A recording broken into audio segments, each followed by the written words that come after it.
miedo de no mencionarlo a todos. Primero agradecerle a Diana por estar acá antes de empezar, y lo veo ahí a Enrique Stein, Daniel Jankowski, Elena Casas, Carolina Cisterna. Simplemente mencionarlo porque me alegra ver gente conocida, gente amiga. Eso nada más. Bien. Bueno, vamos a dar comienzo a la capacitación de hoy, que es la reforma en el sistema de salud mental en Argentina. Nos va a estar acompañando el doctor Hugo Barrionuevo, que es médico psiquiatra de la UBA, sanitarista, especialista en garantía de calidad de la atención médica de la Universidad de Favaloro y en sistemas de salud y seguridad social, magíster en economía y gestión de la salud. Candidato al doctorado en ciencias políticas en la Universidad de Salvador, director de la maestría en gestión de servicios de salud mental, director nacional de salud mental y adicciones, Ministerio de Salud de la Nación. También nos va a estar acompañando la doctora Diana Altavilla, doctora en psicología, licenciada y profesora en psicología de la UCA, consultora de la Organización Mundial de la Salud, investigadora, supervisora,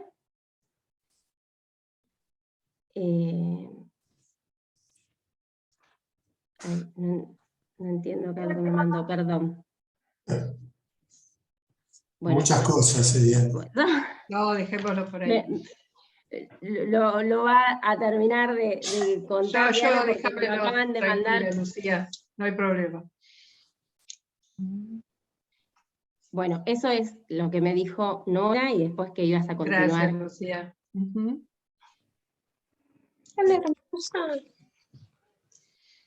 Bueno.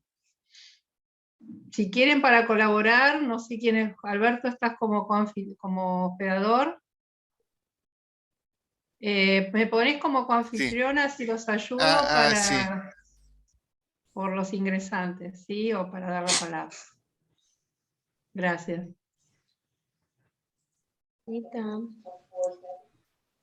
Bueno, ¿les parece que comencemos? Sí, creo Bueno. que yo no puedo ponerte como coanfitriona, tiene que ser el anfitrión. Tal vez vos, Lucía. Lucía, ¿podés? O Claudia, no sé quién es el anfitrión ahora que no está. Nora. Si me das un segundo, Alberto, le pregunto a Nora por mensaje, a ver qué es Bueno, lo que me puede aclarar, ¿sí? Perfecto. En realidad figura acá en el chat, seguramente. Claudia. Claudia Mele quedó como hospedadora. Ella me puede habilitar. Ajá. Ah, perfecto. Ya me fijo entonces 2 minutos y busco Gracias. asistencia. Un minutito. Bueno, muy bien. Mientras tanto, damos inicio. Es para mí un gusto estar otra vez en escenarios saludables, una fuerza increíble de gente que trabaja mancomunadamente en prevención de suicidio y en restablecimiento de situaciones comunitarias que abonan a un fortalecimiento de la salud mental.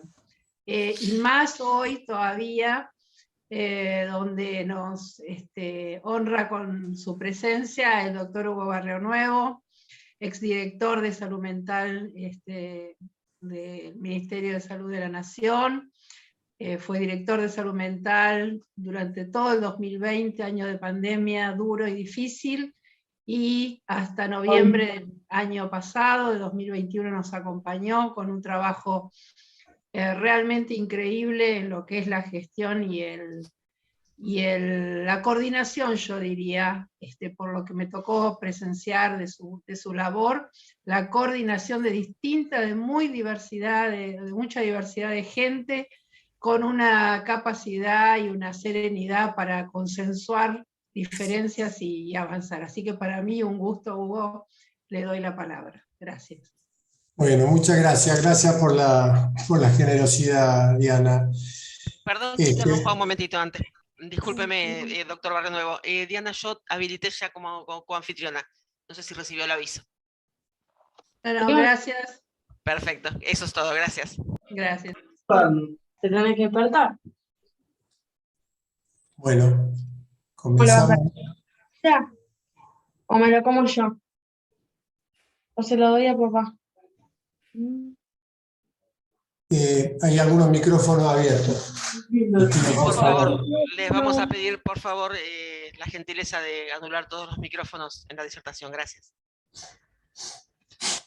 Bueno, buenas tardes. En primer lugar, agradecerle a Diana, que me contactó con Marcos Mancini, y agradecerle obviamente a esta organización que me haya invitado a conversar, a transmitir lo que yo tengo para decirles. Les pido, si es posible, tener las cámaras abiertas, los videos, mejor para mí, me siento más cómodo si les veo las caras. Si no se puede, bueno, no importa, si alguno tiene problema de conexión o está en pijama, bueno, lo exoneramos, pero aquellos que se consideren que están en forma presentable, les agradezco, así nos vemos los rostros. Ya de por sí la virtualidad no es fácil, así que, bueno, muchas gracias. Ahí veo que están prendiendo los videos. Bueno,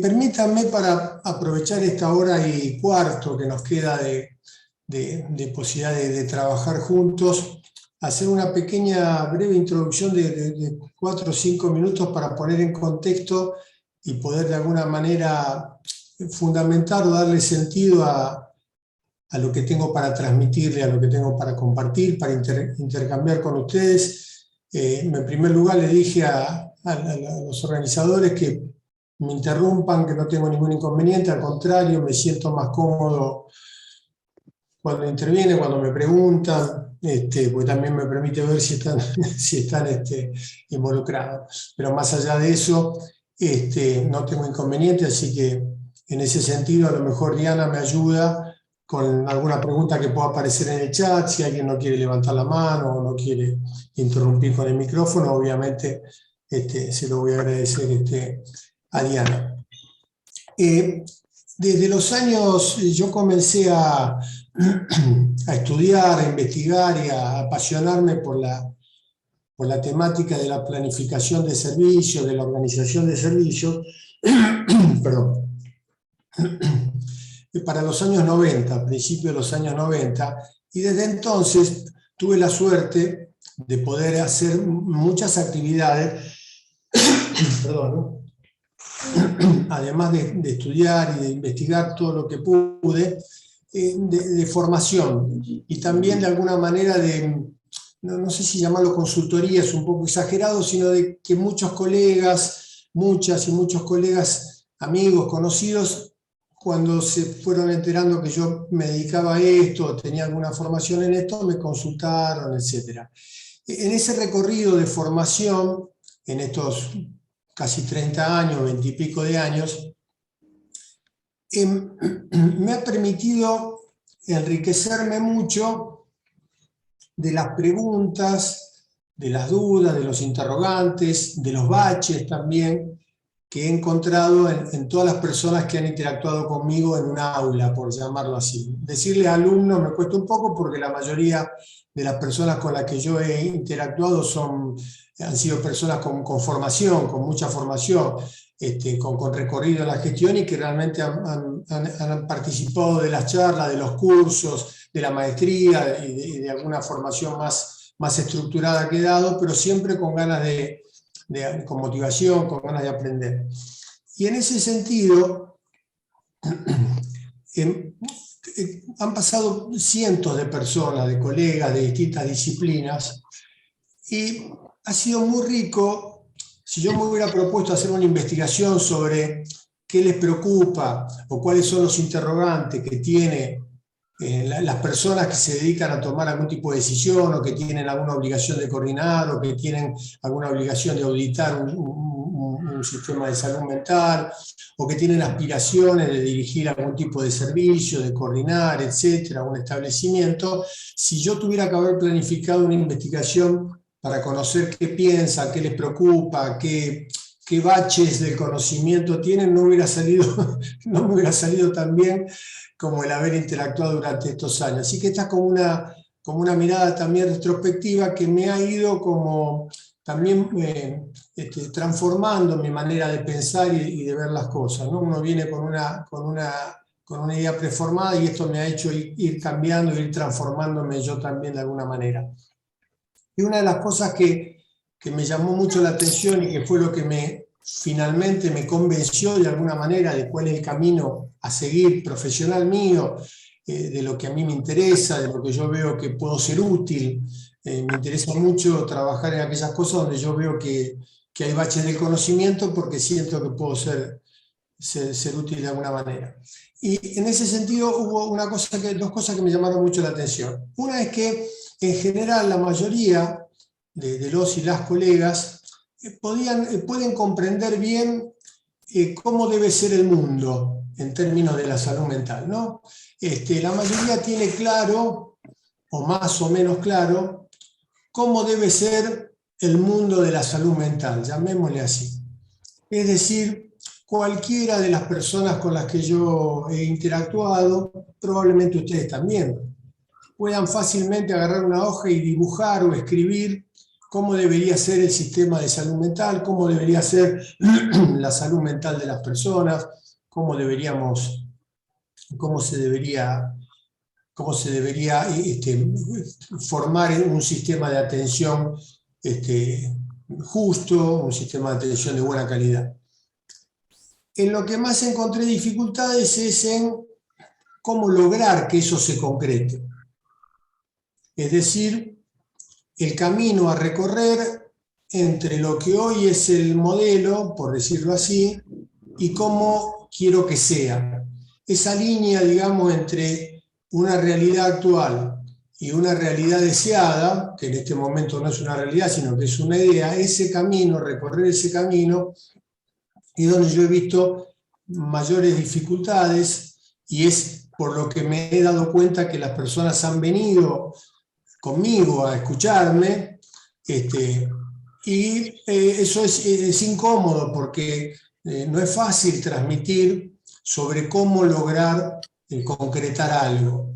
Es más fácil transmitir cómo debe ser el mundo, digamos, y en ese sentido yo también como alumno, como oyente, como partícipe de muchas actividades en las cuales no estuve yo al frente dando una charla, sino que estuve del otro lado escuchando atentamente, he visto que una mayor cantidad, por decirlo así, de personas que transmiten cómo debiera ser el mundo, cómo debiera ser la salud mental, cómo debiera ser el modelo, cómo debiera ser la ley de salud mental, inclusive cómo mejorarla.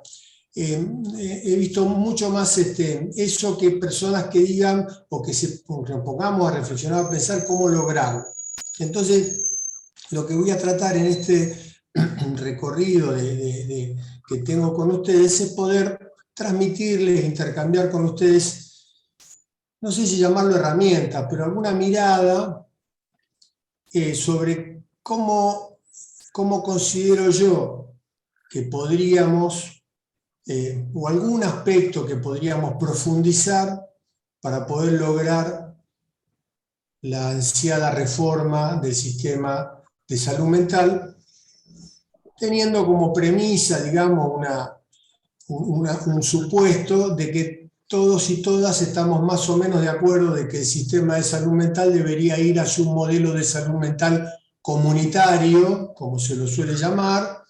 Después podríamos disentir un poco, charlando entre todos, qué es comunitario para cada quien, pero el grueso de lo que significa podríamos ponernos de acuerdo y entender que a lo mejor la ley de salud mental, a lo mejor no, la ley de salud mental se propone eso y a lo mejor podría lograrse si cumplimos con la ley de salud mental. Y que en ese objetivo podríamos nosotros ponernos de acuerdo. Pero para eso tendríamos que revisar por qué no lo hemos logrado. Entonces, lo que quiero ahora transmitirles es algún enfoque y alguna herramienta muy concreta, muy simple para esta hora y cuarto, que les permita, o por lo menos que les permita, no, perdón, mi intención es ver si con esto puedo yo transferirles algo que a ustedes puedan no tener. Si lo tienen y ya lo saben, bueno, me disculpo, les estoy repitiendo, pero tengo la expectativa de que a lo mejor les pueda aportar algo nuevo, ¿sí? En primer lugar, a mí me sirvió mucho entender el gran tema de la planificación, organización de servicios, si quieren ir un poquito más hacia arriba, las políticas públicas de salud mental, entendiendo en este caso las políticas públicas de salud mental como aquellas que nos llevarían a una organización de servicios para brindar la asistencia a las personas de buena calidad, deseado, ¿sí? En ese sentido, coexisten, a mi entender, como dos universos, dos enfoques, dos universos. Uno es aquel enfoque o aquel universo en el cual yo necesariamente tengo que preguntarme y tengo que mirar qué necesitan las personas. ¿Qué necesita la comunidad? Y ahí tengo que recurrir a un conjunto de herramientas, fundamentalmente del campo epidemiológico, para poder determinar qué necesitan las personas, qué necesitan los habitantes de mi país en materia de salud mental. Y allí aparecen las herramientas como, bueno, ¿cuántas personas son las que tienen problemas? ¿Qué les pasa? ¿Cuál es el problema que tienen? ¿Cuáles son los problemas más frecuentes? ¿Cuáles son los problemas más graves? ¿Cuáles son los problemas con riesgo de muerte? ¿Cuáles son los problemas invalidantes o discapacitantes, perdón? ¿Cuáles son los problemas que pueden producir alguna discapacidad, alguna secuela?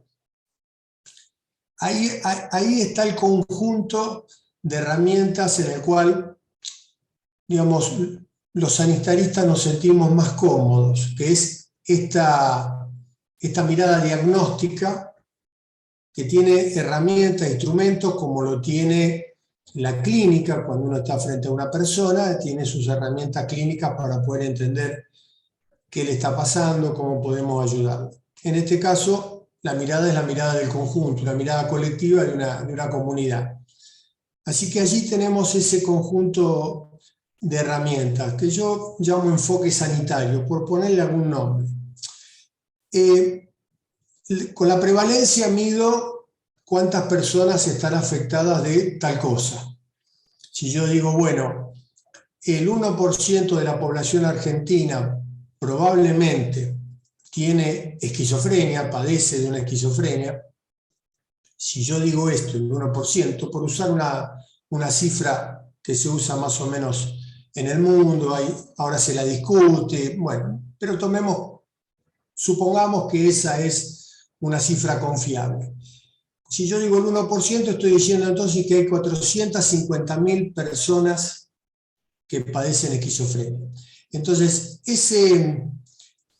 esa herramienta sanitaria que está construida en base a un porcentaje, a una tasa o un porcentaje, es decir, a una unidad de medida relativa, que se usa así porque me permite comparar, cuando tengo que pensar en la población, la tengo que llevar a una medida de valor absoluto. Tengo que saber cuántas personas son, no qué porcentaje. Ya no me interesa qué porcentaje de argentinos podrían padecer esquizofrenia, sino cuántos son. ¿Cuántos son? 450.000. Nada más y nada menos. Fíjense la cifra que estamos hablando. 450.000 personas padecerían una esquizofrenia. Por otro lado, tengo que poder entender aquellas problemáticas que producen la muerte. ¿Cómo puede ser el suicidio? Ahí ya tenemos datos que en este momento no son buenos en el ministerio, no tenemos buena información porque nos llega muy tarde, llega con 2 años de demora aproximadamente. O sea que esa es un dato que habría que mejorar. Y si quiero medir, necesito medir también cuáles son las necesidades de esa población. Supongamos que estamos hablando de la esquizofrenia. ¿Qué necesitan esas personas? Ahí tengo que entender el grado de discapacidad, el grado de afectación, el grado de que esta problemática les impide realizar ciertas actividades o las inhibe, o las debilita, las fragiliza para alguna de las actividades que requiere la vida en comunidad. Y entonces ahí tengo otras unidades de medida, como son años de vida por discapacidad. Esas son unidades de medida, no vamos a hablarlo hoy porque nos llevaría tiempo, pero si en algún momento la leen, la escuchan por ahí, son unidades de medida que tratan de mostrar cuál es el volumen, el peso que puede producir algunas problemáticas que tienen a lo mejor una prevalencia no muy grande, pero sí una gran discapacidad atrás. Una discapacidad que puede ser transitoria mientras dure la problemática, como puede ser un fenómeno depresivo grave, mientras dure la problemática, o una discapacidad que pueda durar más tiempo o incluso toda la vida, como puede ser algún tipo de psicosis. O sea que allí tenemos 3 grandes grupos de herramientas de medición para poder dimensionar una problemática y poder decir en algún momento, bueno, mi país, mi comunidad, puede ser mi país, mi provincia, mi municipio, puede ser la obra social en la cual yo trabajo, soy auditor o tengo un cargo, los afiliados de la obra social, ser esa mi población. Esta población, ¿cuáles son sus necesidades en términos cuantitativos y también en términos cualitativos, cuando hablamos de discapacidad o de riesgo de muerte?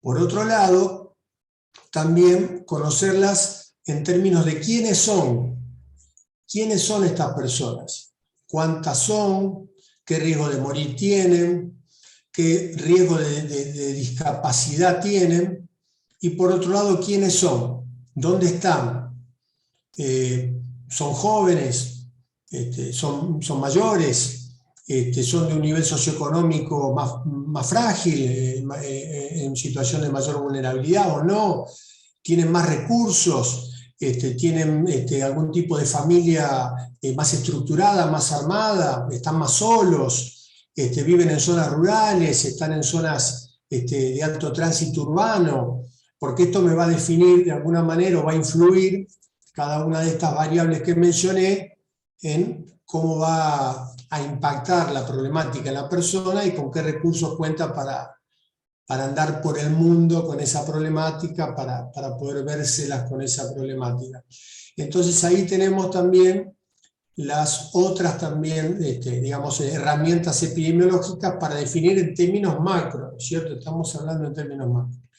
Y finalmente, dentro de este conjunto de diagnóstico, algo que en los documentos, sobre todo en los documentos internacionales de OMS y en muchas otras investigaciones también, obviamente, se conoce como carga para la sociedad, la carga social, que implica, por un lado, todo el costo que tiene sobrellevar el cuidado de una determinada población con una problemática, el costo que tiene para la familia y para la persona, y el costo asistencial y el costo también que tiene el hecho de que la persona no produce, no trabaja. Estas son como las unidades de medida que se usan tradicionalmente, ¿no es cierto?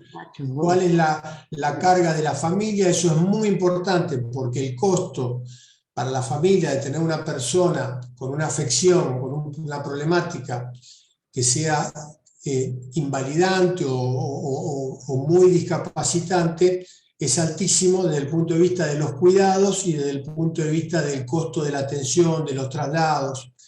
Hay un estudio, que yo lo vi hace muchos años, no lo tengo ahora, me gustaría recuperarlo, ya no lo he perdido, pero lo leí en algún momento, muy interesante en Estados Unidos. Los americanos, con todas las cosas que tienen, estudian bastante. En ese sentido tienen muy buenas bases de datos. Entonces pueden a veces hacer estudios interesantes. Hay con todas las limitaciones que tienen, con toda la dificultad que tienen ellos, no estoy diciendo que el sistema funcione bien de ninguna manera porque no funciona bien, pero sí tienen mucha capacidad para producir información. Hicieron una investigación de cuál era la menor chance de ganar un buen sueldo de las familias que tenían un familiar con algún cuadro de salud mental grave, con algún padecimiento severo. Y la diferencia era, no me acuerdo si en ese momento, estoy hablando ya de hace más de 10 años, que lo leí esto, de 1.500, 1.000, 2.000 dólares menos por mes. Era una cifra realmente importante, la chance de ganar dinero.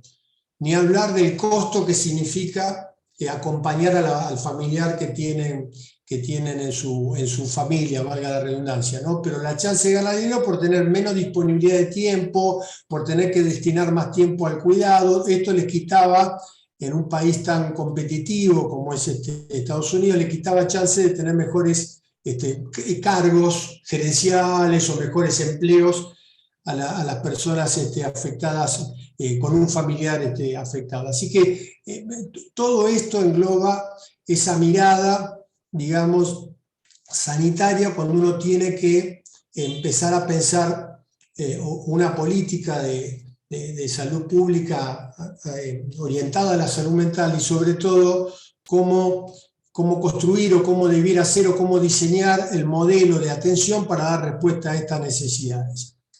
La otra herramienta epidemiológica también, para terminar de armar este cuadro de situación tridimensional de la problemática, es poder identificar cuáles son las intervenciones efectivas. Es decir, si tenemos para tal o cual problemática alguna forma de intervención que tenga impacto, que realmente pueda impactar en la problemática, en los 3, 4 niveles que se puede impactar: prevenirla, evitarla, resolverla lo antes posible y rehabilitar, si es que podemos usar esa terminología, la secuela o el daño, o rehabilitar las dificultades que trae esa problemática, y acompañar, aunque no se pudiera rehabilitar, acompañar también a las personas que tienen una problemática. Es decir, identificar cuáles son las intervenciones para las cuales hay alguna evidencia, o por lo menos consenso si es que no hay evidencia. Cuando no hay evidencia científica de que una intervención sea eficaz, se puede recurrir al consenso, es decir, culturalmente puede haber un consenso de que la mejor manera de abordar una problemática es de tal o cual forma, aunque todavía no haya llegado a haber algún tipo de evidencia científica, entre comillas. Entonces ahí aparece, ahí tenemos, digamos, todo el enfoque sanitario. Ahora bien, hay otro mundo, otro universo. Con este enfoque sanitario, perdón, vuelvo un minutito, con este enfoque sanitario nosotros podríamos construir cómo debería ser el mundo, ¿sí? Tengo estas problemáticas, están distribuidas de tal manera, las padece tal población preferencialmente, produce tal tipo de riesgo, tienen tal duración, se localizan más en tales lugares geográficos, si es que tienen alguna ubicación geográfica, y tengo este conjunto de intervenciones para poder resolver, para poder acompañar, para poder evitar, para poder resolver. Entonces, si tengo esto, puedo en ese momento dibujar, construir, diseñar, como si fuera un arquitecto, entre comillas, lo digo con mucho respeto, la arquitectura del modelo del sistema de salud o del sistema de acompañamiento, como lo quieran llamar, el sistema de atención en salud mental, para esa población, para mi población. Entonces ahí aparece el diseño. Pero aparece un problema que viene de este otro universo, que es cómo hacer para que eso se concrete.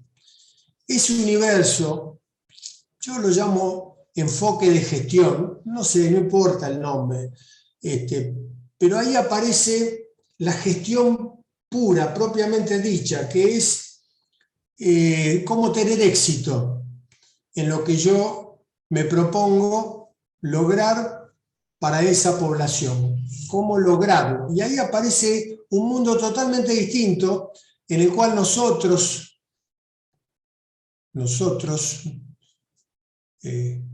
ustedes, yo, no somos expertos en eso. Nos hemos formado primero para atender el individuo, la clínica. Algunos, como yo, bueno, nos gusta, nos llamó la atención y nos motivamos por entender el fenómeno a nivel poblacional. Pero siempre desde este enfoque sanitario. Este otro enfoque, este otro universo, que es muy cruel, es el enfoque de gestión, es cómo hacer para que eso se produzca, para tener éxito en esa tarea. Y ahí es donde nosotros no tenemos mucha formación, y me atrevería a decir que tampoco nos motiva mucho eso, porque es muy ingrato, porque ahí no hay excusas, digamos, ¿no es cierto? En la gestión, si las cosas salen mal, son muy evidentes. La gestión en ese sentido es, salió o no salió. Entonces ahí hay que entrar en un mundo, y esto es lo que les quiero proponer, que es un mundo más complejo en términos de que no es científico. Es un mundo donde se producen más arbitrariedades, donde juega el azar, donde juegan otros actores que no pueden no querer que la cosa sea como yo quiero, donde no todo el mundo está dispuesto a cumplir con su tarea o con sus obligaciones para que el sistema cambie y sea como yo deseo que sea. Entonces ahí aparece ese mundo tan difícil de dominar, que es el mundo de la gestión, que depende de muchos factores, digamos, ¿no es cierto? Entonces ahí uno tiene que vérselas con otro tipo de cuestiones para las cuales no estamos formados. Pero sí, y acá es lo que quiero trabajar, transmitirles a ustedes, sí estoy convencido de que en la medida de que el conjunto, la masa, respetuosamente, la masa, el conjunto de los y las colegas del campo de la salud mental y las personas involucradas que trabajan, colegas o acompañantes terapéuticos, sean profesionales o no, todas aquellas personas involucradas de alguna manera en brindar ayuda, en brindar acompañamiento, en brindar atención a las personas con problemas de salud mental, logramos entender mejor, y esto es lo que me parece a mí, acá viene mi opinión personal, si quieren, totalmente discutible, no es una verdad de ninguna manera, sino que es lo que yo veo y es lo que estoy convencido y lo que me gustaría transmitirles. Si podemos tener mayor conocimiento de cómo evaluar, cómo hacer observable ese modelo vetusto o el modelo nuevo, o cómo ir en ese camino, me parece que hay menos chances de las autoridades, de aquellos que tienen responsabilidad de gestión, menos chances de que pierdan el rumbo, menos chances de que zaraceen, perdón, menos chances de que, o más chances de obtener recursos presupuestarios, de apoyo político, recursos de infraestructura, y es si tenemos mayores una estructura de algunas unidades de medida que permitan desenmascarar aquellos aspectos que suelen ser como no visibles, o sea, hacer observable lo invisible. Y en ese sentido, me parece a mí que tenemos un camino por andar que puede ayudarnos mucho. De hecho, por ejemplo, que las personas no sepan que en el país no hay información actualizada sobre intentos de suicidio, y en eso está trabajando Diana mucho en eso, cuando hicimos la reglamentación de la Ley de Prevención del Suicidio, la 27130, bueno, con Diana, bueno, ella es una persona que viene insistiendo mucho justamente en esto, en la necesidad de tener información actualizada y oportuna. Si esto la gente no lo sabe, los colegas, no la gente, el vecino del barrio, psicólogos, psiquiatras, trabajadores sociales, terapeutas ocupacionales, no saben que en nuestro país, el grueso, muchos lo deben saber, pero yo he visto que muchos no saben que en nuestro país no se tiene esa información. Entonces, como no se sabe que no se tiene, y no estamos consustanciados con el valor que eso tiene, y que deberíamos tenerlo, no se ejerce mucho esa presión y pasa el tiempo y esa información finalmente no termina de construirse. Ahora seguramente esperemos que sí, porque ahora yo no, pero sí están trabajando en eso. Esperemos que la Dirección de Salud Mental continúe con eso y estoy seguro que así va a ser. Entonces, pero nosotros deberíamos tener más o menos claro un conjunto de observables que se suele llamar indicadores, que nos den la pauta de que la cosa va para donde tendría que ir.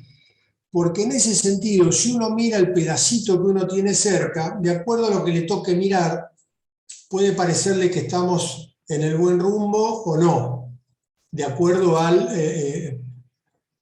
charquito, el mundo pequeño que cada uno de nosotros, inclusive yo, puedo tener. Entonces, necesitamos algún tipo de construcción de indicadores, pero para eso necesitamos que todos y todas, los y las colegas, y compañeros y compañeras de trabajo, aunque no sean profesionales, tengan claro que esto hay que exigirlo, que esto hay que construirlo, que hay que construir un conjunto de indicadores que hagan claro, que hagan visible, transparente, que transparenten la gestión de las políticas públicas, sobre todo en el campo de la salud mental, donde muchas veces es difícil identificar los observables. Entonces, lo que les quería proponer en este ratito que nos queda, y por ahí intercambiar un poquito con ustedes, es cuáles podrían ser aquellos indicadores observables si nosotros ahora somos acá 76 personas, si nosotros nos reuniéramos, hiciéramos un cónclave, si hiciéramos una reunión para intercambiar ideas de cuáles podrían ser aquel conjunto de indicadores que nos den la pauta de que estamos yendo hacia donde queremos ir. Entonces, ese ejercicio me parece que sería de mucho valor. Por supuesto que es trabajoso, por supuesto que la salud mental tiene una complejidad que no la tienen otras áreas de la salud, disciplinas o especialidades, como quieran llamarle, que tienen la suerte, entre comillas, de poder producir efectos más observables, digamos, ¿no es cierto? Y menos discutibles. El caso de la salud mental es más complejo. Entonces, por un lado, para construir estos indicadores, es necesario separar dos grandes cosas, dos grandes problemas. El primer problema es, si nosotros somos el sistema de atención en salud mental, ¿cuál podría ser nuestra misión, nuestra razón de ser en el mundo? ¿Cuál es la razón de ser en el mundo del sistema de atención en salud mental? ¿Para qué estamos aquí? ¿Qué es lo que nosotros debemos, como sistema de atención en salud mental, ¿cuál es nuestra misión? Mejorar la salud mental de la población, nada más y nada menos. ¿O no? Nuestra obligación en el campo de la salud mental es mejorar la salud mental de la población. A cada uno de ustedes, los que les toca, el espacio, más pequeño, más grande, más número de personas, menos, mejorar la salud mental de ese conjunto de personas. Si somos el sistema, estamos pensando en el sistema, en la reforma del sistema de salud mental en Argentina, estamos pensando que el sistema pueda mejorar la salud mental de la población. Y no hay que tener miedo de decirlo. Esta es una de las cosas que me llamó mucho la atención siempre en el intercambio con colegas, que no nos atrevemos, tenemos prurito de decir, nosotros vamos a mejorar la salud mental. Sí, la vamos a mejorar, para eso me pagan, para eso trabajo, para eso estoy, para eso me levanto a la mañana y elegí esta profesión o esta disciplina. Si no, estaría en otro empleo, en otro tipo de trabajo. Entonces yo voy a mejorar la salud mental de la población. Así como el cirujano dice, yo voy a operar y la gente no se va a morir de lo que sea. Y el traumatólogo dice, yo voy a evitar o voy a corregir la fractura. La gente va a estar mejor después de que yo los atienda. Obviamente no me estoy comparando ni estoy comparando una cosa con la otra, pero nosotros en el campo de la salud mental tenemos que poder decir, vamos a mejorar la salud mental de la población. Esa es nuestra obligación. Además lo queremos hacerlo, lo deseamos, nos motiva, pero además tenemos la obligación, las dos cosas. Ahora, el problema es que medir la salud mental tiene una complejidad tan grande que es casi como impracticable en términos inclusive del esfuerzo que tendría generar un mecanismo para medirlo. Entonces lo que recurrimos es a poder proponernos como objetivo, un objetivo, digamos, representativo de la mejora de la salud mental. No eso en sí mismo, sino aquellas cosas que nosotros estamos convencidos, porque hay evidencia, que mejoran la salud mental. Entonces, es un objetivo de aproximación, un indicador de aproximación. Por ejemplo, si yo digo que nos vamos a proponer que las internaciones duren menos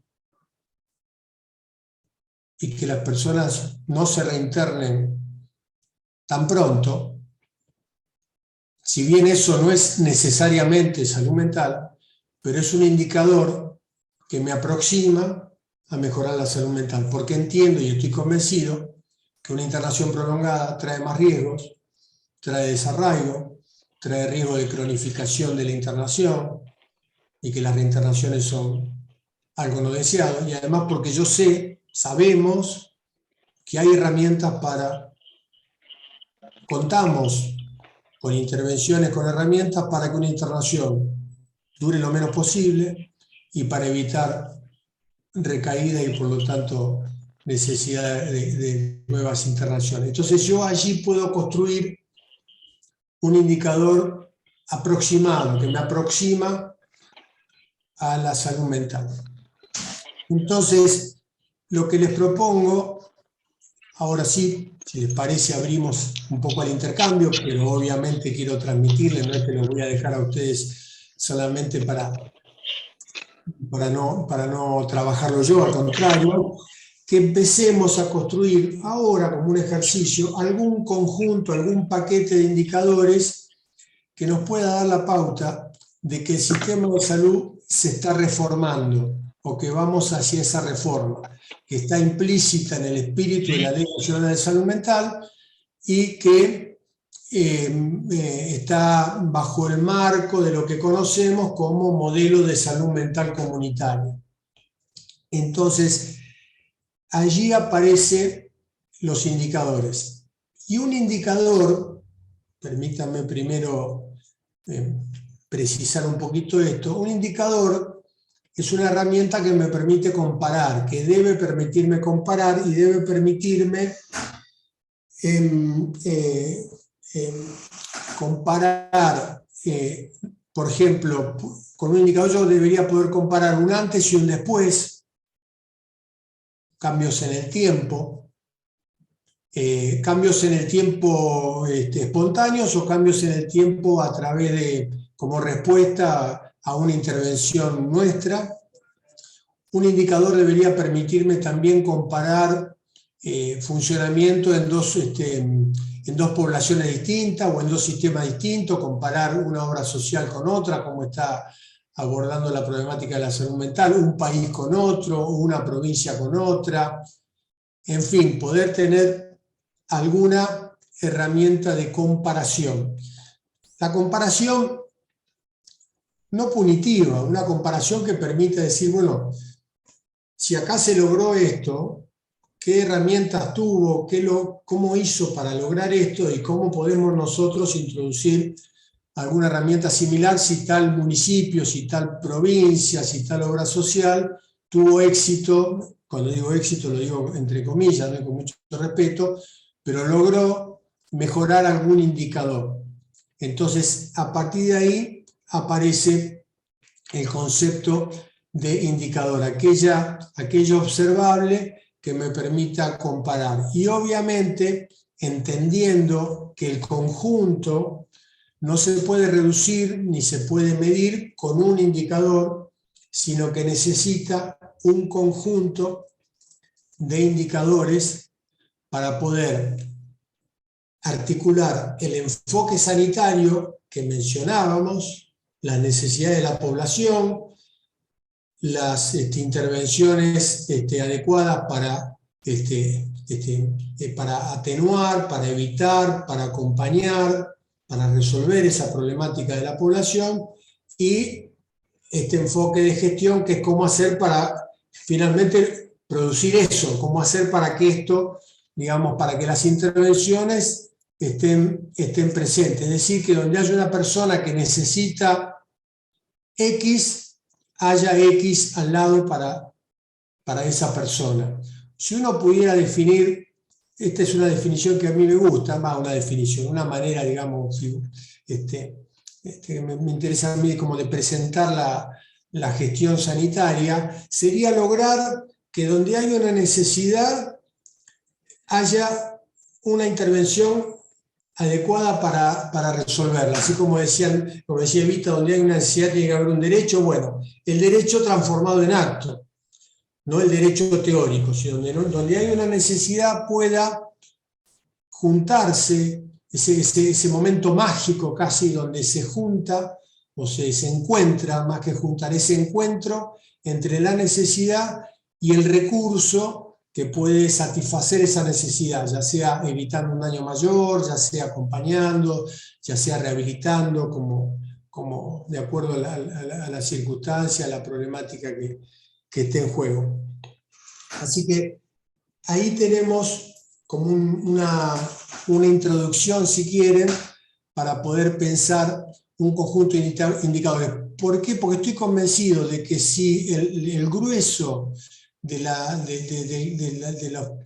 personas que trabajamos en el campo de la salud mental tuviéramos todos y todas un consenso sobre cuál es el piso de indicadores que no debemos negociar, que cada vez que hable cualquiera le digamos, bueno, pero este indicador ¿cómo está? Pero este indicador ¿a dónde va? ¿Pero cuánto cambió? ¿Bajó? ¿Subió? Entonces no habría manera de escaparse, porque además lo que necesitamos es que nadie se escape, que todos vayamos para ese lugar. Pero me parece que la manera de construirlos con esos indicadores. Por eso, no sé, si ustedes miran en la medicina general, los indicadores son duros y no permiten muchas veces que se hagan, evitan errores, porque son duros. Nosotros podemos construir indicadores duros en el sentido de lo suficientemente confiables y firmes para poder anteponerlos ante las situaciones donde uno ve que se habla, las acciones no llegan. Me parece que en ese sentido el conjunto podría empujar. Además de que cada uno de nosotros podría implementarlo en su pequeña huerta, en su pequeña población, pequeña comparado con el país, no pequeña porque sea pequeña, cada uno en su ámbito podría instrumentar o ver cómo contribuye a eso o cómo seleccionar indicadores más apropiados para la población que uno tiene bajo su responsabilidad, ¿no es cierto? Entonces, esa era la propuesta. Nos queda, tenemos tiempo, ¿no es cierto? Tenemos media hora más, hasta 9:30, ¿no era, Diana? Tenemos media hora. Así es, yo diría hacer en todo caso estos 15, 20 minutos para esta vuelta que vos querés hacerle y después dejar para un par de preguntas que seguramente va a haber. Bueno, ahí hay una compañera que hace un comentario, de casualidad alcancé a leerlo, pero si me lo lees vos, Diana, me haces un favor. Justamente no, recién llegó. Un indicador de aproximación puede ser la inclusión como pregunta, porque en San Juan y San Luis, pioneras desde 2006 de incorporar al dispositivo de atención a las acompañantes terapéuticas a lo público, bajó el costo público en salud mental, según estadísticas, lo siguen al doctor Carrillo, la salud pública es una herramienta que debe ser de fácil acceso y de impacto social. En Córdoba, en la dulce espera, con la ley sancionada desde 2016, aún sin reglamentar. Bueno, totalmente de acuerdo. Lo que tenemos que hacer, el ejercicio que les propongo, es cómo medir la inclusión.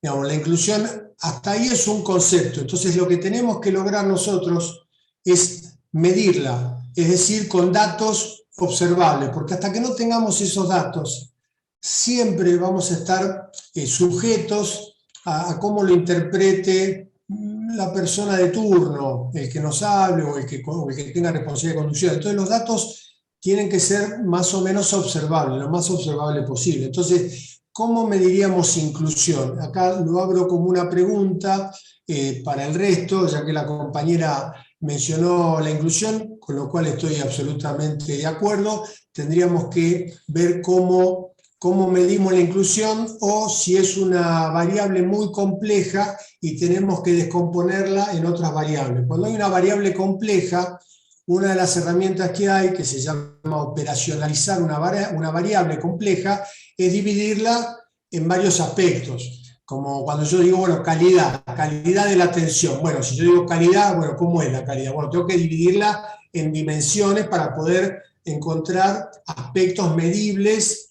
Medibles quiere decir que se puedan observar y que yo pueda medirlo, observarlo acá y otro lo pueda observar en la provincia de La Pampa y los dos estemos observando lo mismo y podamos hablar un mismo idioma. Observable no me refiero a nada del otro mundo a medir, simplemente que podamos hablar un mismo idioma, que cuando yo digo tal cosa, el otro entienda lo que yo estoy diciendo y viceversa. Entonces, ahí habría que ver cómo desmenuzar, perdón la terminología así media coloquial, la inclusión, el concepto de inclusión en algunos aspectos que nos permitan a nosotros medirlo. Si quieren, hago el ejercicio. Un solo comentario nomás, que me parece atinado al comentario de Silvana, sí, que muchas veces confunde, o por lo menos a mí me resulta confuso, porque no necesariamente bajar el costo de público en salud mental va de la mano de mejorar la salud mental. Depende a veces de manos que digitan los presupuestos y entonces en apariencia pareciera que bajó el costo de salud mental cuando en realidad no se están prestando ciertos servicios. No sé si me explico. Y yo en general sugiero el tema dinero, el tema costos, hay que verlo al final de todo, porque muchos se embarullan con el tema de los costos, primero porque es un arma de doble filo, como vos señalaste, Diana, yo puedo bajar los costos sin atender a nadie, entonces no gasto nada y bueno, que queden todos, digamos, a la buena de Dios, por decirlo así, y ahí bajé los costos. Así que en ese sentido es delicado. Pero además, me parece, yo esto lo he visto mucho, que hace mucho ruido cuando uno ya tiene que pensar en algo, pensando que tiene que bajar costos. Entonces, me parece, primero hay que pensar en términos sanitarios. Y después, al final, en todo caso, ver, bueno, cuánto cuesta esto, de dónde sale el presupuesto. Esa es una batalla que hay que dar una vez que uno tiene claro a dónde quiero ir, cuál es el beneficio para la población, porque si no el costo no tiene sentido, ni es mucho ni es poco, porque no sabemos de qué estábamos hablando. Así que yo sugiero eso, si me permiten una sugerencia, es el costo, es algo que se mide al final de todo, ¿no? ¿Y qué les parece la inclusión? ¿Cómo podríamos medir inclusión? Entendiendo que la inclusión es un valor muy importante y que coincidimos en que tenemos que mejorar la inclusión, ¿no? Alberto, ¿tenés algún aporte que tenga que ver con esto o otro que lo Sí, complemente? sí, de alguna manera creo que tiene que ver con esto. Yo esta mañana leí un artículo que creo que se relaciona con esto. No era de acá el artículo, era de España, así que no es una crítica al sistema de salud argentino, sino una crítica a los sistemas de salud, que decía que el sistema de salud está viendo, en general de cualquier país, está viendo la punta de un iceberg. Y debajo hay un malestar que tal vez no se pueda. Yo no soy profesional de la salud mental, así que a lo mejor las palabras no son correctas, pero hay un malestar que tal vez no pueda ser atribuido a un diagnóstico concreto. Es decir, no hablamos de una persona esquizofrénica o bipolar, sino de una persona que no está conforme con su vida, que no se siente contenida, que no se siente escuchada, y tampoco ese malestar es un malestar menor. Esta nota hablaba del riesgo suicida, es decir, es un malestar que puede, sin un diagnóstico de enfermedad mental, llegar al suicidio, y a lo mejor esa persona nunca pisa un consultorio, nunca pisa un hospital o una clínica, ni consulta a un profesional de la salud mental. Por eso yo no sé qué palabra usar. Yo sé que hay medidas que miden, para ponerlo en términos cuantitativos, hay medidas de la felicidad, que desde ya hay que definir felicidad en términos cuantitativos, como para poder decir esta persona es feliz y esta no. O de satisfacción, creo que es más apropiada con la propia vida. Y lo que pensaba al decir esto, al leer esto, es que a lo mejor el sistema de salud convencional que todos conocemos, que lógicamente está ejercido por profesionales como debe ser, a lo mejor nunca va a alcanzar a abarcar todo este malestar social, porque estamos hablando no del 1% de la población, sino a lo mejor estamos hablando del 80% de la población. Entonces, por eso yo creo que es necesaria la acción comunitaria de otro tipo, como la que realizan asociaciones como Escenarios Saludables o otras asociaciones. Y no sé si esto tiene que ver con la inclusión, porque yo creo que cuando se habló de inclusión, se habla mucho de inclusión y se le da muchos significados diferentes a la palabra inclusión. Inclusión, por ejemplo, se habla mucho de inclusión desde el punto de vista económico, pero esto no es económico. Afecta de igual, o supongo yo que más o menos igual, a gente de todas las clases sociales. Bueno, eso es, no sé, es una idea medio difusa que tengo todavía, no sé si se entiende. Sí, se entendió perfectamente, fuiste muy claro. ¿Estás seguro que no sos profesional de la salud mental? No. Son más claros que muchos. No, se entendió perfectamente. Lo que pasa es que cuando uno entra en el campo, en el terreno de la medida de felicidad, es muy complejo porque ya es un dominio más cultural, digamos, ¿no es cierto? Porque que yo como psiquiatra pueda decir dónde está la medición de la felicidad, me parece que es una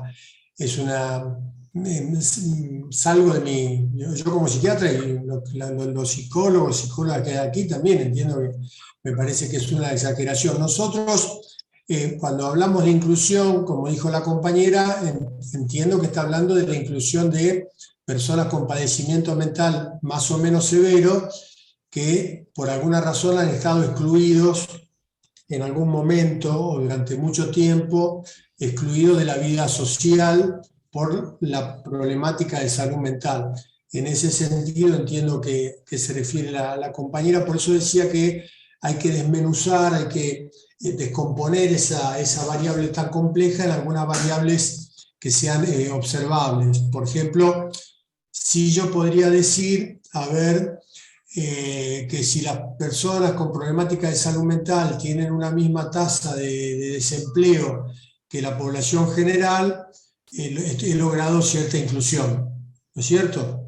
Tendría que usar ese indicador. Me pasa que es un indicador muy complejo para obtener, pero sería un indicador de inclusión. No es toda la inclusión, pero es un indicador que habla un poco de la inclusión y empezar a rodear el fenómeno de la inclusión, la problemática de inclusión, con un conjunto de indicadores que me puedan aproximar a lo que esta compañera le preocupa y nos preocupa a todos, que es que las personas que tienen algún padecimiento mental más o menos grave no queden excluidas del sistema por ese padecimiento y no por otras cosas. Claro está que si no hay dificultades para obtener empleo para las personas que no tienen padecimiento mental, también lo sabrá para las que tienen. Entonces ahí aparece algún grado de complejidad, pero si uno pudiera construir un indicador podría ser ese. Uno también podría decir, bueno, que tengan acceso a los servicios. Ese podría ser un indicador, podría ser no, es un flor de indicador. Que todas las personas que tienen alguna necesidad de salud mental tengan acceso a los servicios. Sabemos en el mundo, y acá en la Argentina seguramente también, si bien no está medido, que hay una investigación de APSA sobre acceso a los servicios. Está en la revista Vertex. Es del año 2015, creo, hicieron una medición. Pero es la única que hay en nuestro país y nunca se hizo otra. Pero la accesibilidad a los servicios podría ser un indicador de inclusión. De hecho, en realidad, sería también un indicador de transformación del modelo. Porque si nosotros decimos, fíjense ustedes, si nosotros decimos, el modelo de salud mental comunitaria, una de las principales patas del modelo de salud mental comunitaria es estar cerca de la gente, ¿no? Una de las principales características del modelo de salud mental comunitaria es estar cerca de las personas que necesitan algo, ayuda, en términos de salud mental, estar cerca. Si el modelo de salud mental comunitaria se propone estar cerca de las personas, entonces debería haber más personas con acceso a los servicios. Porque si hay alguna ventaja clara de un modelo de salud mental comunitaria, es que al estar cerca facilita el acceso de las personas. Si no, ¿para qué vamos a estar cerca?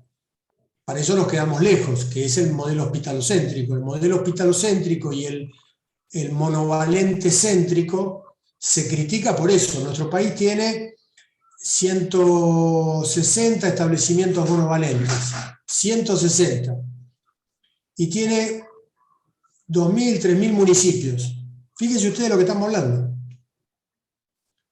O sea que solamente un 7% de los municipios, estoy tirando cifras así muy con los dedos en el aire, tienen un lugar donde internarse. Si una persona tiene una descompensación, un problema, necesita una recaída, solamente un muy pequeño porcentaje de personas que viven en esos municipios bendecidos, entre comillas bendecidos, porque tampoco sabemos si es mejor o no, tienen acceso cercano a una internación. El resto tiene que trasladarse de Morón hasta Temperley, de Luján hasta La Plata, por poner un ejemplo.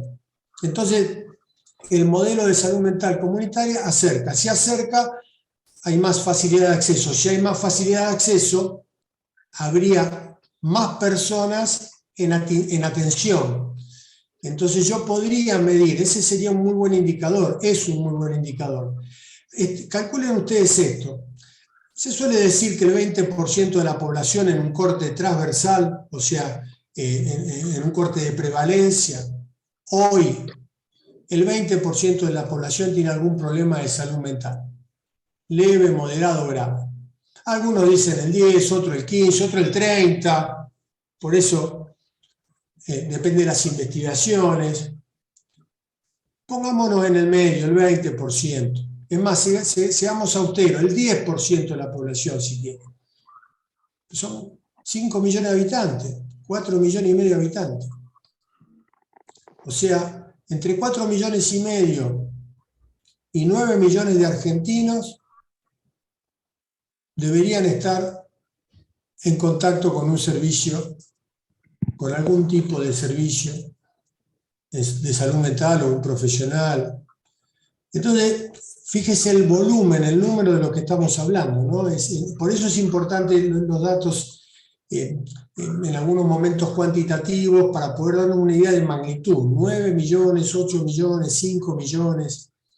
Entonces, en nuestro país no tenemos información de cuántas personas están en tratamiento.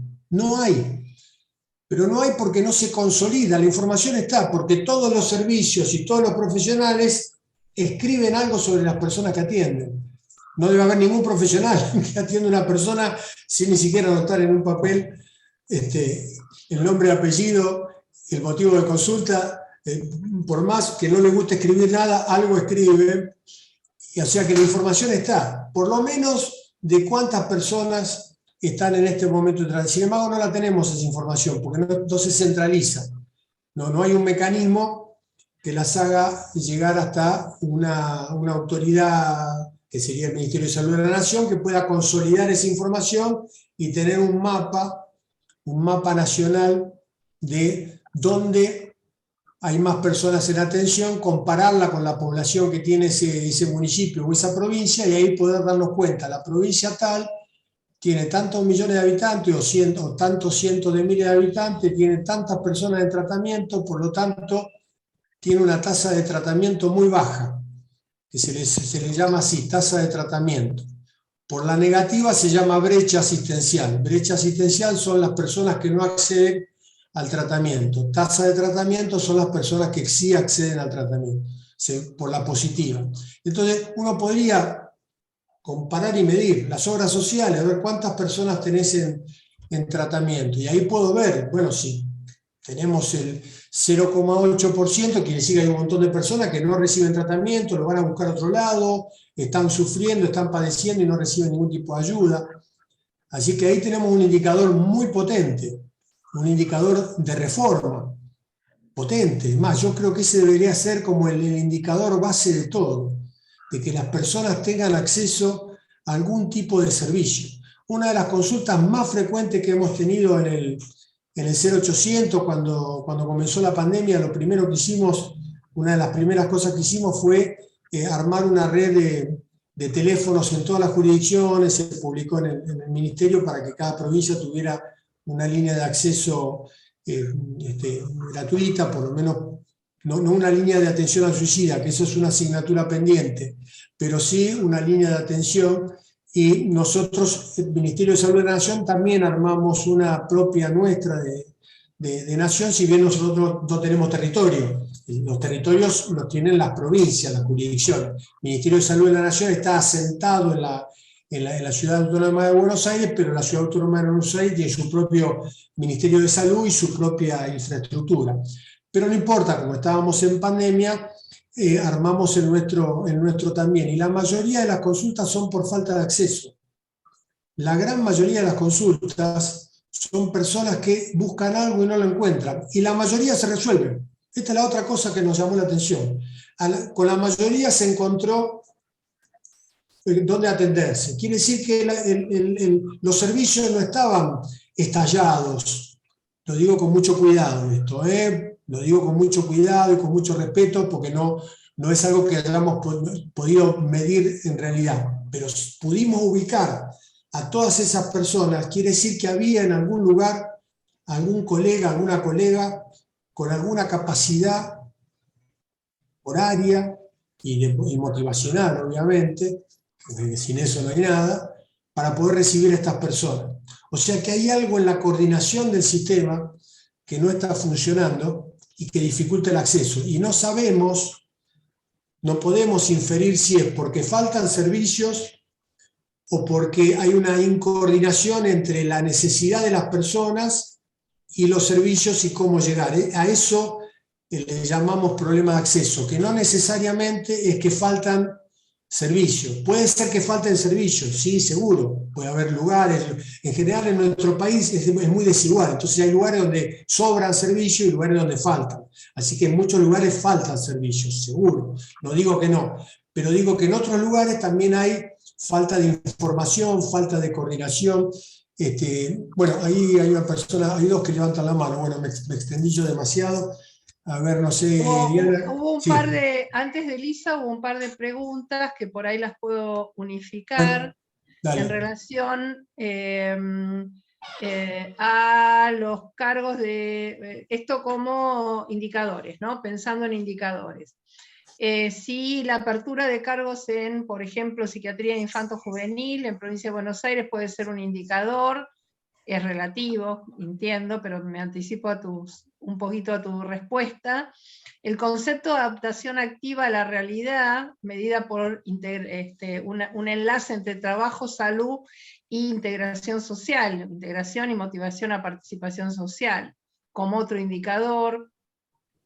El abordaje psicosocial, psicoterapéutico, la red sociofamiliar, creo que la mayoría pone el acento en que cuanto mayor pareciera red social relacionada con la gestión de salud, pareciera que podríamos pensar en algún indicador. No sé qué pensás y después le vamos a dar paso a Elisa y a Mónica. Bien, cuando tenemos un indicador, miren, ¿se ve ahí el pizarra? Sí, sí, sí. Cuando tenemos un indicador, siempre tenemos un numerador y un denominador. ¿Se ve? Más o menos, pero bueno. Ahí no se ve. Bueno, no importa, pará. Siempre tenemos un numerador y un denominador. En general conviene mirarlo así. Se ve al revés, ¿no? La letra. Sí, sí, sí. Está bien, está bien. No, está arriba, bien. una fracción. A ver, hay que hacer el esfuerzo de ver si podemos construirlo de esa manera, porque eso nos asegura que estamos frente a un indicador que tiene dos datos que yo necesito y sobre todo que el dato está disponible o que lo podemos construir. El dato puede estar disponible o podemos tener que generar los mecanismos para construirlo, pero para eso tenemos que saber qué dato necesitamos. Entonces, en el tema de los psiquiatras infantiles, ahí tenemos un problema y algo de datos tenemos de que son muy pocos en el país. Hay muy pocos psiquiatras infantojuveniles, esto lo dicen todos, no es un dato que lo tengamos porque tengo yo el número, pero de tantos lugares me dicen que faltan, que ya tengo que pensar que está generalizado, si bien no tengo manera de demostrarlo científicamente, por decirlo así, pero ahí lo que falta, permitime un cachito con esa pregunta, con ese indicador. Ahí lo que nos falta en nuestro país es una política de formación del recurso humano en función de las necesidades que hay. No hay una verdadera política de formación que oriente a los profesionales a formarse en líneas que sean las que necesita la población. Cada profesional se forma en función de su propia motivación, lo cual obviamente no está mal, no estoy cuestionando eso, pero sí creo que el Estado debería tener una política más proactiva para poder generar incentivos para que aquellas disciplinas o aquellas áreas que están más descubiertas o que tienen menos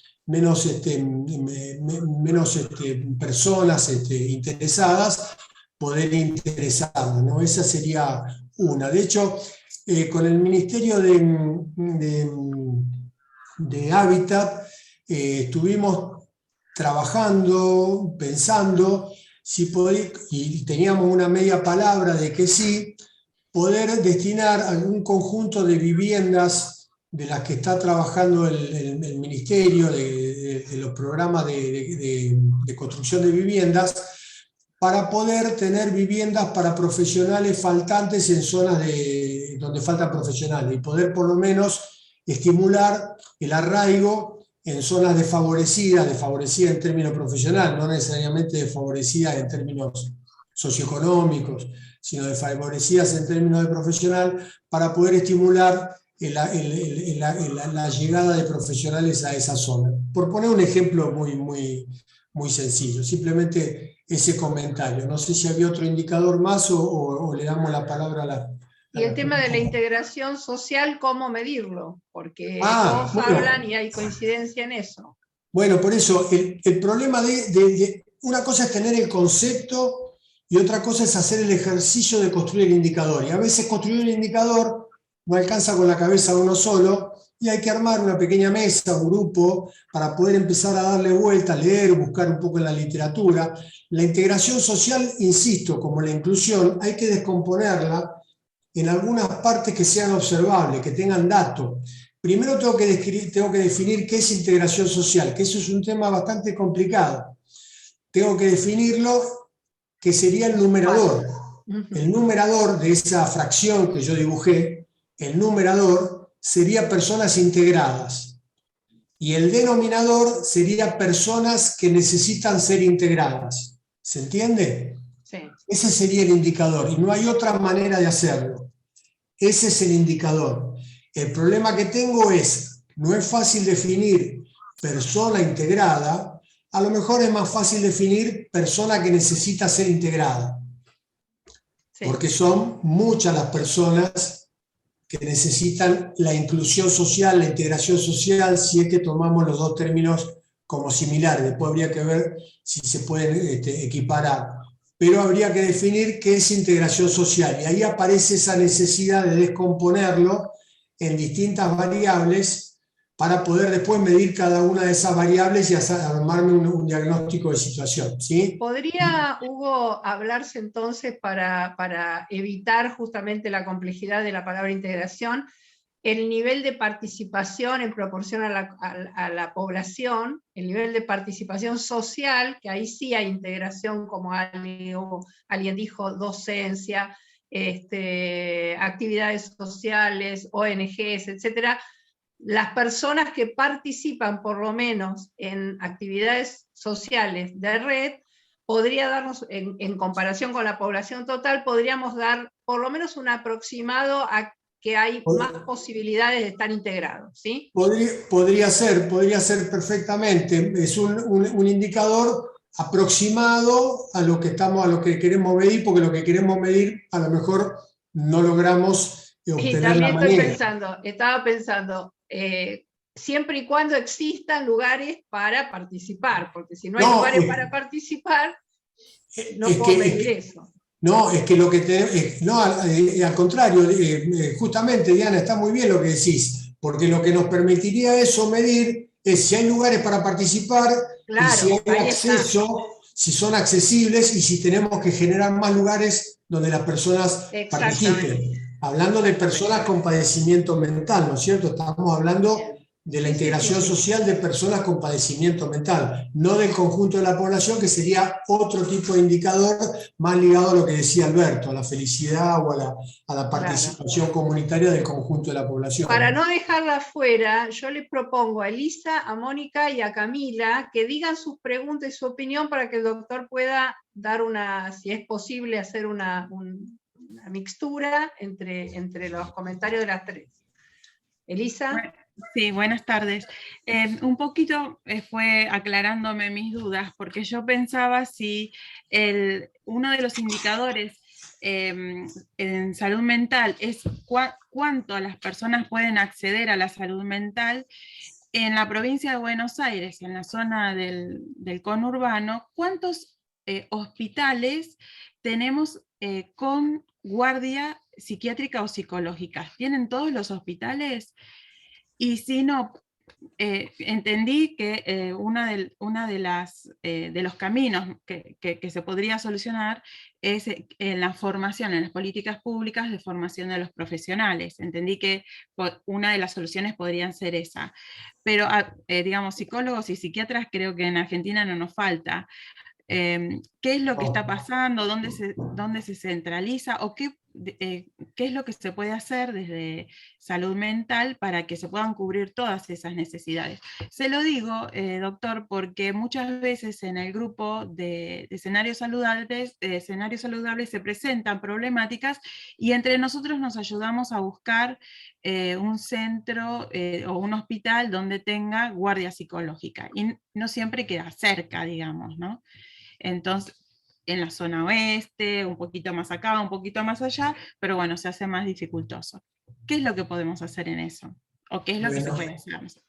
Muy bien, quedó claro. Seguimos, vos propusiste, Diana, que haga... con Mónica y Camila y después podés ir cerrando, Hugo. Bueno, mi pregunta era muy sencilla. Cuando, Hugo, vos explicaste que no había una unión de todos los datos de cuántas personas son atendidas en los hospitales, que tener una estadística municipal, provincial, nacional, sería básico. Ustedes que trabajan, vos y Diana, a nivel nacional, ¿por qué creen que esto no se logra, que sería algo tan importante y tan útil para poder empezar a trabajar con dónde está la necesidad para poder empezar a pensar en función de eso? Me permito decir que hay un estudio realizado que lo puedo dar a conocer en estos años. Lo que pasa es que se ha negado esos estudios. Si ustedes quieren, le doy la referencia, que es de la Organización Mundial de la Salud, en un estudio de la Argentina del perfil epidemiológico realizado en la mayoría de las provincias argentinas. Si ustedes quieren acceder a ese estudio, está en who.org de la Organización Mundial de la Salud, que es una evaluación de los sistemas de salud mental de los países. Está bien, gracias, Enrique. Muchas gracias, Enrique. Bueno, anotado, Moni. Camila, entonces, ahora. Hola, ¿qué tal? Lo mío no era una pregunta, sino era más que nada agregar un poco a lo que dijo la primera compañera sobre construir, digamos, un nuevo concepto y pensamiento y práctica de lo que es la salud en general, no solamente la salud mental, que sea interdisciplinaria y que sea más empática, porque también hablamos del acceso a la salud mental, pero muy pocas veces se habla de la atención empática en los diferentes sectores de la salud, no solo la salud mental. Me ha pasado en lo personal acompañar a un familiar a muchas guardias psiquiátricas y que no sean en absoluto empáticos. Entonces, ¿cómo podemos tratar de transformar la salud mental si cuando tenemos el acceso a eso no es comprometido, no es responsable y no es empático? Es uno de los problemas grave y más difíciles de resolver. Está bien. Bueno, ya está, Diana. Tomo entonces las tres intervenciones. Y hay un último comentario con el tema de las guardias, que es parte de las preguntas, sobre qué pasa en los lugares donde no solo no hay sistema en salud mental para atención, sino que tampoco hay guardias. Y son localidades, digamos, de menor cantidad poblacional, donde cualquier guardia no es como un conurbano que puede estar relativamente cerca, sino son poblaciones muy distantes a otras. Como, no sé. Está en línea con lo que decía la primera compañera, Elisa, ¿no es cierto? Sí. Bien. Nuestro país cuenta, lo que yo fui averiguando es entre 1.000 y pico, tal vez un poco menos, pero en esa cifra de hospitales generales. 1.000, 2.000, disculpe si no tengo la cifra exacta, pero no es información que esté tan a la mano. Pero miren la magnitud de lo que yo estoy diciendo, contra 160 establecimientos monovalentes, ¿sí? 40 más o menos hospitales monovalentes públicos y 120 aproximadamente clínicas psiquiátricas, tal vez algunas menos, porque cerraron y quebraron algunas en los últimos años. O sea que hay una infraestructura formidable. Permítanme poner énfasis en que cuando se defiende la ley de salud mental y se habla de la internación en los hospitales generales, la discusión tiende a ser más hacia lo ideológico y un poco menos hacia lo concreto, que es que los servicios de salud mental tienen que estar en los hospitales generales porque están cerca de donde viven las personas. Hay una razón geográfica tan potente que nosotros no deberíamos permitir que no se generen servicios de salud mental en los hospitales generales. Digamos, de alguna manera también somos responsables de esa naturalización, digamos. Está naturalizado. La batalla es contra los monovalentes, pero no hay una batalla para que se abran servicios de salud mental en los hospitales generales, ¿no?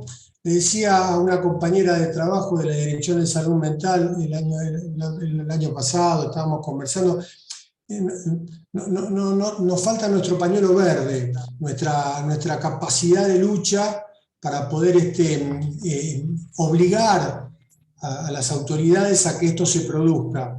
Hay algo nuestro también que no se está haciendo, de nuestro como colectivo, ahora lo digo desde afuera, digamos, de la función pública, estuve en ella hasta noviembre del año pasado, y yo hubiera necesitado que el colectivo ejerciera más presión hacia eso, y sin embargo el colectivo nos presionaba más para cerrar un monovalente que para abrir salas en los hospitales generales, ¿entiende?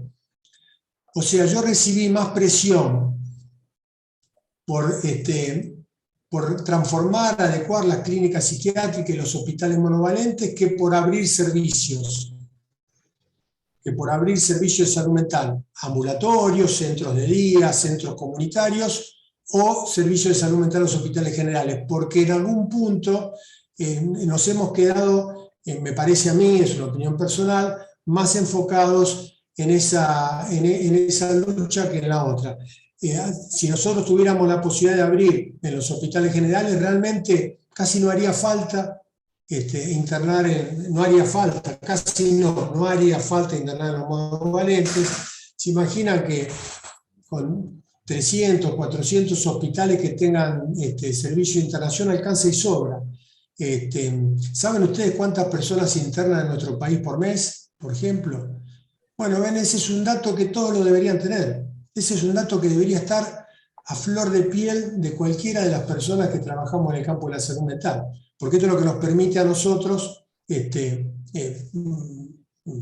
mensurar, decir, comprender lo que está pasando, ver el conjunto, si no nos quedamos siempre viendo una partecita. Digamos. En nuestro país se deben producir 5.000, 6.000 internaciones por mes, aproximadamente. Estas son mediciones mías, totalmente. Puede venir otro y decir, no, está mal lo que me dio el doctor, perfecto, no es científico, es el dato que tengo de montones de obras sociales, del sector público, de haber dirigido un hospital, de haber manejado la salud mental de varias obras sociales. Tengo un libro publicado al respecto de hace muchos años. Calculen que entonces 6.000 personas por mes, si cada persona se interna 15 días, con 3.000 camas alcanza, 3.000 camas de internación, 3.000 camas de internación, son 10 camas por hospital. Es muy sencillo, entre comillas sencillo, ¿sí? No es una cosa, digamos así, desmesurada, pero bueno, hay que hacerlo, esto requiere, a mi entender, eso. Respecto a la tasa a la cantidad de psiquiatras que mencionó, me parece que Moni, nuestro país tiene una de las tasas de psiquiatras por habitante más altas del mundo, está dentro de las mejores del mundo, y de psicólogos ni hablar, no debe haber país que tenga la cantidad de psicólogos por habitante que hay en nuestro país. Así que cuando hay problema de acceso es un problema de organización de la oferta, es un problema de organización de la oferta y de coordinación, de organización y coordinación de la oferta, no es un problema de falta de oferta. Sí, por supuesto, como dijimos hace un rato, es endémico, diría Diana. Hay lugares que tienen muchos psiquiatras y otros lugares menos, y viceversa, psicólogos también y psicólogas, y hay alguna disciplina como la psiquiatría infanto-juvenil que es más difícil de obtener.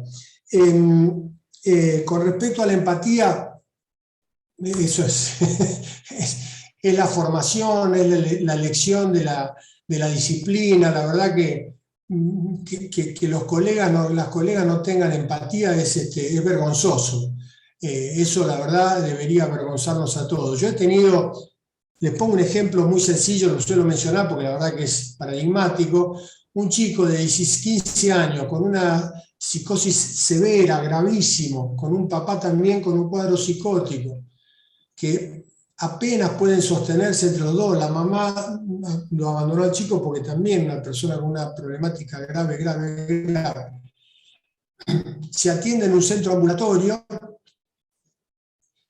se produce una descompensación, está mal, se contacta por otras razones, yo no soy el profesional tratante, el papá, porque no puede localizar a la psiquiatra. Llamo al centro donde atiende la psiquiatra y la psiquiatra atiende los viernes de 9 a 11. Y no hay teléfono donde localizarlo. Entonces, ¿cómo puede ser que una psiquiatra se haga cargo de un chico gravísimo, lo vea una vez por semana, lo cual podría no estar mal, pero que no tenga posibilidad el papá del chico de contactarse desde un viernes hasta el otro? Es vergonzoso eso.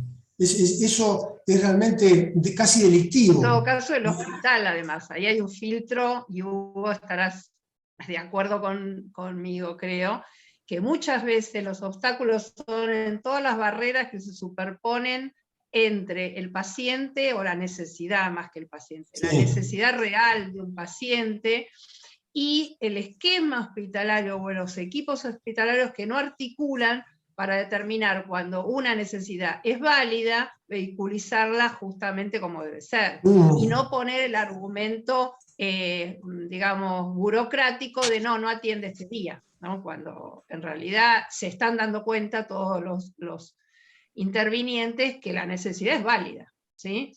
Exactamente.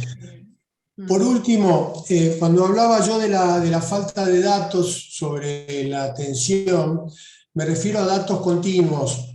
Hay una investigación mía publicada que se llama Vigilancia epidemiológica en salud mental, pautas para implementar en Argentina un sistema de vigilancia epidemiológica, que es como se conocen los sistemas que van mirando cómo camina, cómo marcha, cómo evoluciona la problemática de salud mental de una población, que necesita verlo de manera continua, no alcanza con una foto.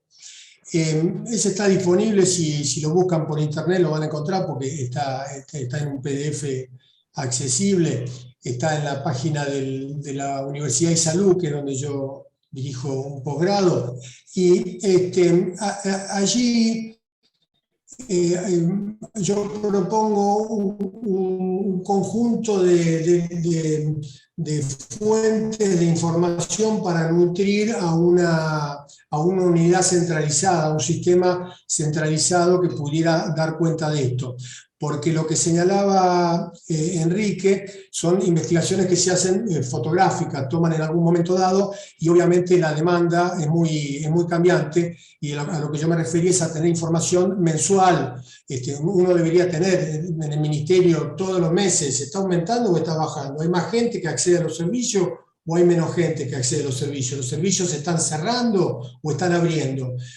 Porque me dicen que están cerrando. Bueno, pero tengo que saber si están cerrando. ¿Cómo lo corroboro? Así que en ese sentido, yo creo que eso sería un dato interesante, necesario, y no tenemos. Otro tipo de información para cerrar, que podríamos tener y que es relevante para entender, es el número de internaciones por mes. Con ese dato uno podría ya saber si los servicios ambulatorios están conteniendo mejor o no a la población grave, a las personas graves, sin que esto sea un indicador que me dé una respuesta absoluta. Es un indicador que me permite sospechar, mirar, revisar, comparar una provincia con otra y poder abrir preguntas. Si yo veo que una provincia tiene una tasa de internación muy alta, bueno, ¿qué está pasando? ¿Es la población que está mal? ¿No están teniendo atención en los servicios?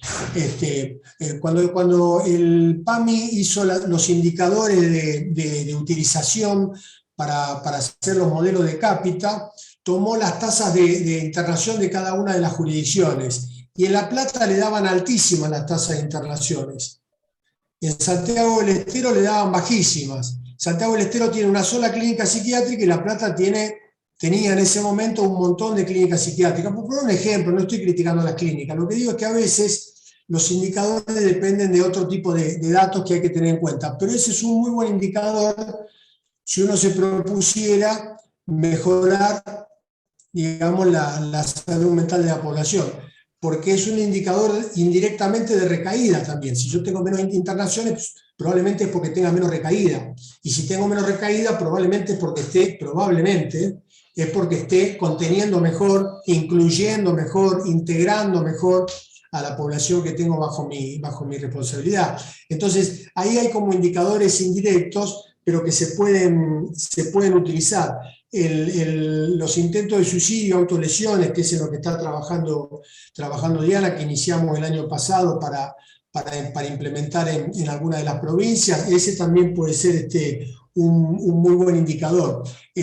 Así que hay indicadores para construir y poder decir, bueno, acá está este paquete, perdón la terminología, pues es una terminología que se utiliza, este paquete, este set de indicadores, nos ponemos de acuerdo en términos de consenso, todos podemos hablar de esto, hablemos todos de lo mismo, estos son los indicadores, y cada vez que nos sentamos a discutir, veamos qué está pasando con estos indicadores, y de esa manera podemos empujar y presionar para que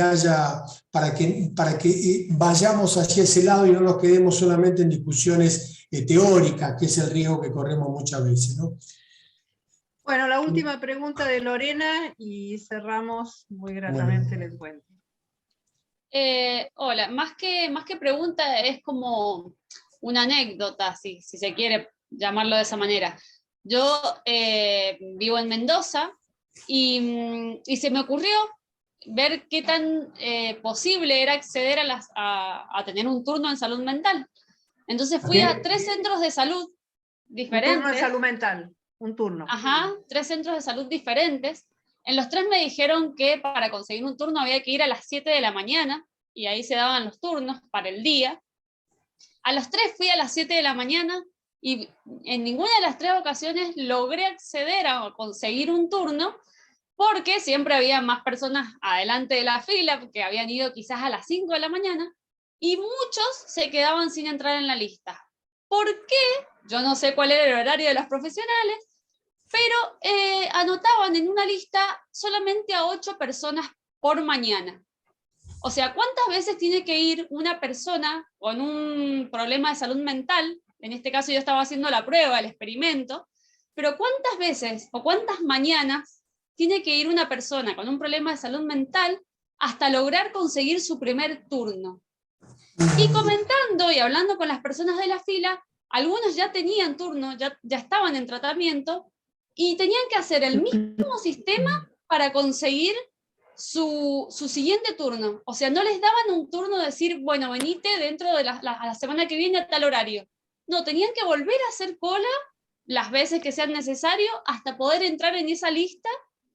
Me pareció, o sea, terrible. O sea, ¿cómo va a ser? O sea, una persona que encima tiene un problema de salud mental, ponele que depresión, abúlico, no va a poder hacer eso de irse 2 o 3 o 5 mañanas seguidas a las 7 de la mañana o muchas horas antes para conseguir entrar en la lista de los 8 pacientes que atiende el profesional. O sea, imposible.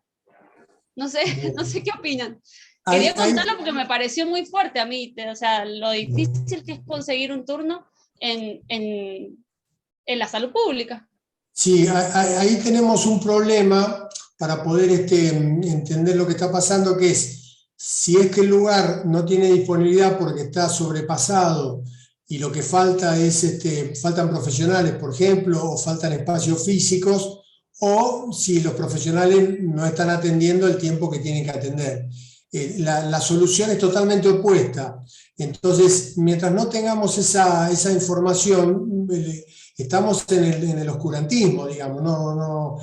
Por eso es necesario tener información, datos concretos, y muchas veces esos datos son cuantitativos, y los profesionales y las profesionales del campo de la salud mental, la verdad que se resisten a tener información cuantitativa. Pero nosotros deberíamos saber cada servicio, cuántas personas tiene bajo su responsabilidad, cuántas personas atiende, más allá de cuántas consultas. Esto de cuántas consultas no me parece tan importante, pero sí cuántas personas tiene bajo su responsabilidad, porque eso sí muestra cuánto un servicio es comprometido con la comunidad. Y en ese caso, si vemos que el servicio realmente tiene demasiadas personas, quiere decir que hay que abrir más servicios, digamos, hay que aumentar la oferta de servicios. Pero hasta no tener esa información, uno no sabe para dónde actuar. Eso también en parte es responsabilidad nuestra. De nuestra me refiero al colectivo nuestro, que nos resistimos muchas veces a que nos miren, a que nos evalúen, a que nos midan en términos de las personas que asistimos, ¿no es cierto? Ese es un ejercicio que habría que hacer, pero no está muy incorporado. Una cosa más que tenemos que agregar a la formación universitaria en psicología y en psiquiatría es justamente, sobre todo en psicología, está bastante denigrado el tema del registro adecuado. Sí. Formar a los profesionales no solo en ética, sino en el registro adecuado para ser más eficientes y más eficaces a la hora de atender. Sí, también es cierto que muchas veces hay profesionales que registran y después no reciben nada a cambio, ¿no? La información que registran también tendría que poder volverle de alguna manera en algún tipo de devolución. Sencilla y con retorno. Y con un las dos cosas. Y permitime finalmente para cerrar, transmitirle a Camila que me quedé pensando en lo que me decía la empatía, y la verdad es que si uno hiciera encuestas de satisfacción en el pequeño mundo donde uno se maneja, esto aparece claramente. Las encuestas de satisfacción son fantásticas para hacerlas de manera casera. Esto es una sugerencia mía, de manera casera en el lugar donde uno trabaja, con algunas preguntas. Después uno la va perfeccionando, puede tomar algún modelo o no. Algunas preguntas, mientras sea sincero uno lo que le pregunta a las personas, se puede encontrar con cosas realmente muy, pero muy interesantes. Es una muy buena herramienta la encuesta de satisfacción para uno, no para que uno de afuera lo evalúe a uno, porque eso genera paranoia, genera persecución.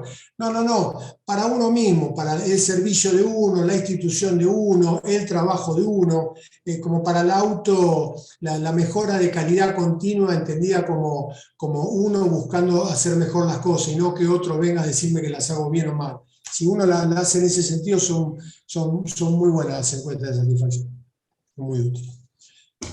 Bueno, son casi la verdad que un lujo. Hugo da para un montón de temas más y para sobre todo, lo voy a decir en un término muy coloquial, cada vez que te escucho digo cuánto más nos hace falta remangarnos entre todos y aportar todos a mejorarnos, no solo en nuestro trabajo cotidiano, en la ética, renovar la ética de todos los que tenemos cerca, pero sobre todo con una visión clara de hacia dónde vamos, no justamente con lo que vos decís, no llenarnos la boca de todo lo que haría falta, sino decir, bueno, yo, ¿qué hago en el universo donde tengo injerencia?